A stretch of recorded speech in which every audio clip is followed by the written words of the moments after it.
There will be no excuses for Lando Norris in 2025 when he wants to win his first Formula 1 title. He lost the title bid in 2024 against his mate Max Verstappen, and a lot can be said about how he lost it.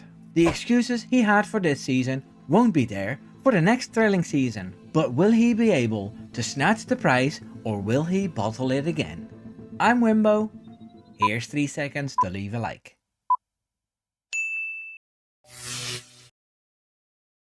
Formula 1 is a development race as much as it's racing on the circuit, and before Lando Norris can win his first title, he needs to have a good package. Well, it needs to be more than good, it needs to be the best package. But we'll discuss that later. McLaren did a wonderful job with the MCL38, it has to be said. It started off a little slow in 2024, but once the Miami upgrade was screwed on, they were the fastest team more than often.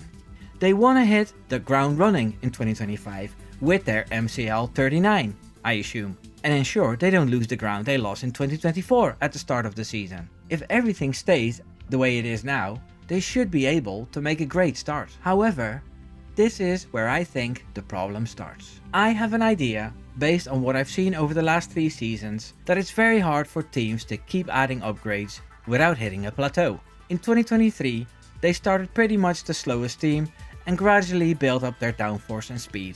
By the end of 2023, they were right up there, and at the start of 2024, they were a little behind again, as I mentioned before. I'm 100% convinced that they will hit that plateau in 2025, as the other teams all encountered already. McLaren will most likely win the constructors, which will give them less wind tunnel time, and once a team have overstepped the mark in development, it takes time to revert back and fix it. I think this is what's going to happen with McLaren in 2025. It's a bit of a wild prediction, but I stand by it. If the car starts acting weird and becomes slower, say in the middle of the season, I don't see Norris hanging on to his lead as Verstappen did in 2024. So this is one of the reasons why I think Norris won't win the title in 2025. To be a world champion, you need a fast car. But that won't do you any good when the other teams have a faster car. Red Bull and Ferrari have had their struggles already. The infamous plateau I talked about in the previous chapter will hit McLaren, and I don't think it'll hit Ferrari and Red Bull again. They both start with decent cars and a fresh budget to play with, in cars that have had their troubles already. Max Verstappen kicked up quite a ruckus around the Hungarian Grand Prix, and his threatening to leave saved Helmut Marko's position, but it also woke everyone up in the team. They know how much they rely on Verstappen, and if they want to keep him, they can't leave a stone unturned to find performance. At Ferrari we see a bit of change coming too, with Fred Vasseur at the helm of the Maranello team. He is replacing people in the strategy team, and he seems to be able to let the technical department do its job too. They aren't perfect yet, but you can see a change. Things may get easier with Sainz gone next season, as he's a bit of a solo artist. He's good at inventing. Then again, Formula 1's biggest diva is joining the red team. I'd say Lewis Hamilton will be even harder to instruct, but he needs to be at Leclerc's level, and seeing as Russell is beating Hamilton, this might be a big ask for the man from Stevenage. In any case, I put my money on a Verstappen versus Leclerc fight in 2025, with both their cars having edged out the 2024 problems, where McLaren will have their first plateau issues. We can come back at this later when Norris is 100% clear of the rest, and we can laugh at this. But this is how I feel now. Deal with it. A lot has been said about teammates in the history of the sport. Some people rate drivers higher when they lose titles or seasons against their teammates, which is quite odd to be honest. Red Bull has Max Verstappen as a clear number 1 driver, as Michael Schumacher also always had this dynamic. Max Verstappen says this is the best way to achieve the most, and that's what he wants. It's what every driver wants, in all honesty. Lando Norris doesn't seem to have this sway over his team because he's teamed up with a very fast and promising Australian called Oscar Piastri. Quite a few times Piastri has pipped Norris in races and sprint races, and it cost him wins and points. Only after a lot of pressure from the British media did McLaren start favouring Norris by telling Piastri to let him by. Now, Piastri wasn't fighting for anything anymore, and it's clear he has a few more things to come to terms with in his second full season. He didn't mind moving aside a few times.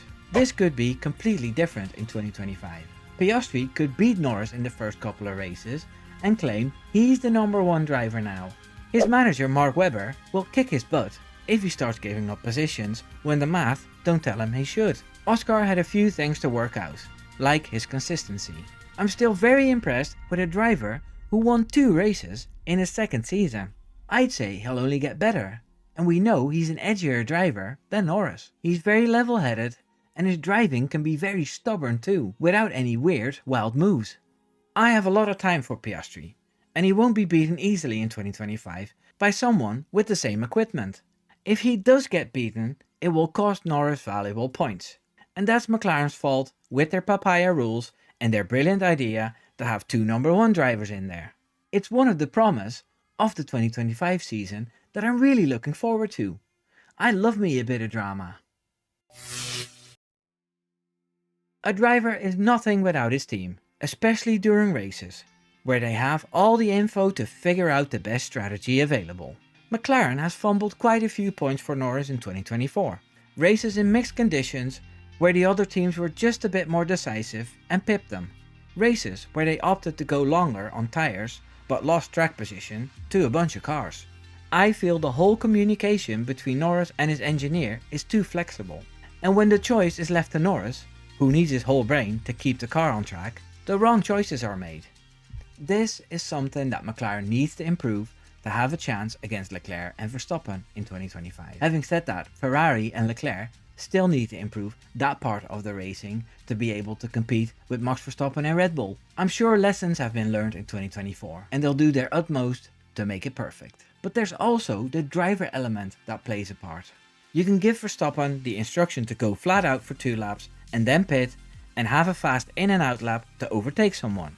It's still a question if Norris could make something like that work. Norris will have to deal with Piastri as well, and when it comes to strategy, that may hamper him too. So if Norris wants to win the title in 2025, this needs to be sorted too. Zach Brown and Andrea Stella need to up their own game instead of the focus they have on Red Bull the whole time. That's a big ask for a team that is back at the top after decades of struggling. This chapter is a little controversial as it will deal with Lando Norris's mindset and mentality. He has spoken about mental health a lot in the past, and I want to make it clear that I'm not talking about this part of his mental state. What I want to discuss is his sports mindset, the killer instinct that world champions must have before they can succeed. They need to be hard, selfish, and fully focused. There's no place for self-doubt or the outside world. In an interview with The Race, he spoke about a few things which, in my opinion, a winner should not talk about. Things that he should not take note of at all, in my opinion. Let's start with the quotes. When talking about criticism in the media, he said this: "Certain things I don't understand how people get that perception." And that's when I always just have to come back to the people who know that this isn't the case. I find it a little bit weird, because I read all those things. To me, this is where Norris goes wrong already. You should stay away from social media and even the normal media. They have their own agendas and they'll praise you when it suits them and they'll push you off their pedestal if it suits them too. We've seen this in the 2024 season when Norris was gaining on Verstappen and the title battle was hyped and the media was pushing him forward. When he was out of contention, especially the tabloids ripped him a new asshole. He reads all that and it's clear that it upsets him. Now, it may be a little tiring to hear me bring up Max Verstappen every time, but he came to the sport very young and received loads of criticism. He realized the need for social media accounts, but chose to hire a social media person to deal with it. So he doesn't see the vitriol and the bullying, and he says he only sees stuff when his friends text him, and that gives him a choice to read it or not. I would totally advise Norris to do the same thing, especially since he's sensitive to these things. He says, "It's because I'm an overthinker, so I'll question myself about it. When I know I've done something wrong, or when someone tells me I've done something wrong, I'll always accept it and acknowledge that in the right way. But when I know for a fact I haven't, and the people kind of make things of it, or turn it into something where I have, there's some kind of stuff I don't understand. especially the amount of negative stuff I get nowadays. I almost say for no reason. It puzzles me a little bit.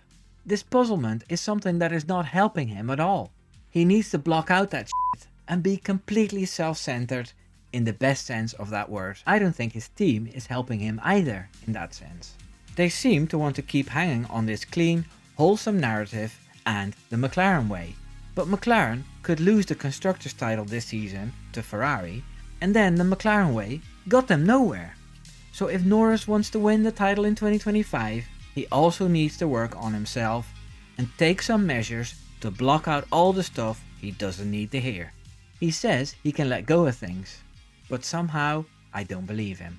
And then there's his racecraft. Drivers like Alonso and Verstappen have overcapacity in their heads while driving the car. This showed in the race in Qatar. Verstappen lifted during the yellow flag period and immediately asked if Norris did so too. He was most likely looking at where Norris was behind him and thought it was suspicious he was half a second closer. Norris had just kept going flat out, and that earned him a penalty. Now, I didn't expect a 10-second stop and go. That was a bit much. But with a 10-second penalty, he wouldn't have won either. It was just a bottle job again. Amongst all the things that I've mentioned, this is also part of the journey to become a world champion. This whole video might seem very negative towards Norris, but I really like the kid. And if it's not Verstappen winning the title because his car is bad, I want it to be Norris or Leclerc. And for Norris to have a shot, they need to see this video. He should get rid of all his social media except YouTube. And then subscribe. Take care now. Doei doei.